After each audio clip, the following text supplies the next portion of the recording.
সিগারেটের উপর তারা ডে বাই ডে যে বাজেটের সৃষ্টি করতেছে, এটা এক ধরনের হুমকি স্বরূপ। স্টুডেন্টের কথাই যদি বলি, আমাদের অ্যাটলিস্ট একটা ল্যাপটপ তো আমাদের লাগে, ল্যাপটপ বা স্মার্টফোন তো প্রত্যেকেরই দরকার হয়। তো প্রত্যেকবারই দেখা যাচ্ছে যে এগুলোর দাম মানে স্টুডেন্টদের নাগালের বাইরে। বিয়ের কথা ভাবছেন কিন্তু নিত্য প্রয়োজনীয় জিনিসপত্রের দামের ঊর্ধ্বগতির জন্য সাহস পেয়ে উঠছেন না? তবে আপনার জন্য সুখবর চলে এসেছে। চাল, গম, তেল সহ 30টি নিত্যপণ্যের কর 2% থেকে কমিয়ে 1% নিয়ে আসা হয়েছে। তবে এই খুশিতে আত্মহারা হয়ে প্রিয়জনকে কল করে আবার বিয়ের প্রস্তাব দেওয়ার আগে দুইবার ভাবুন, কেননা সিম কার্ড, কথা বলা কিংবা ইন্টারনেট ব্যবহারে দিতে হবে অতিরিক্ত ভ্যাট। সম্প্রতি বাংলাদেশের ইতিহাসে সবচেয়ে বড় বাজেট ঘোষণাতেই এমন মিশ্র প্রতিক্রিয়া দেখা গিয়েছে সাধারণ মানুষের মাঝে। তো জনগণ সস্তায় খাইতে পারবে, একটু ক্রয় ক্ষমতার ভিতরে থাকবে, মানুষের ভিতরে একটু স্বস্তি ফিরে আসবে। এখন তো সেইটা কার্যকারী হলে এটা না ভালো হবে, আর কার্যকারী যত টাইম না হবে তত টাইম তার ভালো দিক যাচ্ছে না। দাম কমাইতে পারে, যদি দাম বাজারে কমে আসে তাহলে বাজারে স্বস্তি ফিরে আসবে। হিট ওয়েভ যতই বাড়তে থাকবে, রেফ্রিজারেটর এসির দাম কিন্তু ততই ঊর্ধ্বগতি। তাই এগুলো কেনার কথা আপাতত বাদ দেওয়াই ভালো, কেননা এখানে গুনতে হবে 7.5% ভ্যাট। এই খবরে রেগে গিয়ে আপনার প্রিয় মামার দোকান থেকে কোমল পানীয় বা সিগারেট খেয়ে মাথা ঠান্ডা করতে যাচ্ছেন? তবে থামুন, এবারের বাজেটে বাড়ছে কোমল পানীয় এবং তামাকজাত পণ্যের দামও। সিগারেটের উপর তারা ডে বাই ডে যে বাজেটের সৃষ্টি করতেছে, এটা এক ধরনের হুমকি স্বরূপ।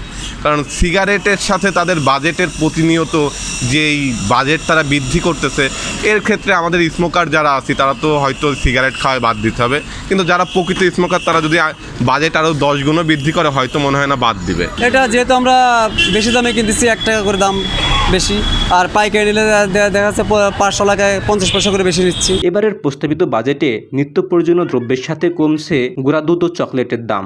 ডেঙ্গু কিট ও কিডনি ডায়ালাইসের দামও কমছে। সাধারণ নিত্য প্রয়োজনীয় দ্রব্যের দাম কম হতে যাচ্ছে শুনে সাধারণ পেশাজীবী মানুষের মধ্যে দেখা গিয়েছে বেশ স্বস্তি। এইবারে প্রধানমন্ত্রীর বাজেট করেছে, বাজেটটা যদি চাল ডাল দানের দাম যদি কমায় থাকে তাহলে আমাদের জন্য একটু সুবিধে এবং ভালো হবে। ভালো ফলাফলটা পালে আরও ভালো হবে আমাদের জন্য, এবং এটুকু আশা করতেছি বা আশা রাখতেছি আমরা। প্রয়োজনীয় দ্রব্যের মূল্য যাতে সাধারণ মানুষের, খেটে খাওয়া মানুষের ক্রয় ক্ষমতার বাইরের সাধ্যের ভিতরে থাকে, বৃদ্ধি পাক, এটা কি কেউ আশা করে? এটা কি আমরা চাই? খেটে খাওয়া মানুষের, জনসাধারণের জন্য, যারা আমরা ভোক্তা আছি, ভোক্তাগণের সুবিধা হয় না? এত দাম থাকলে খুব খুব কষ্ট হয়ে যায়।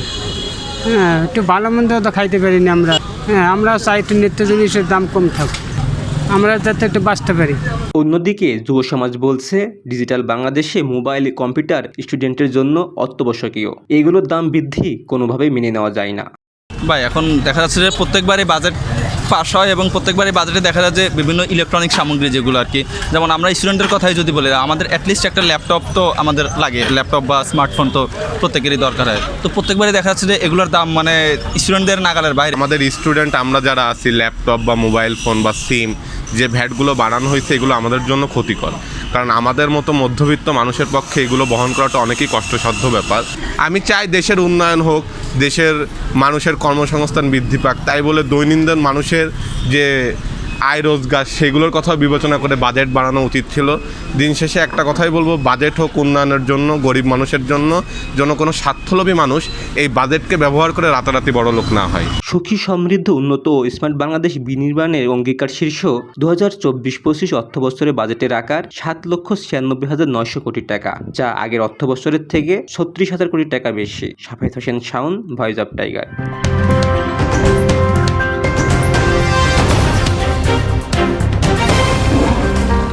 Voice of Tiger.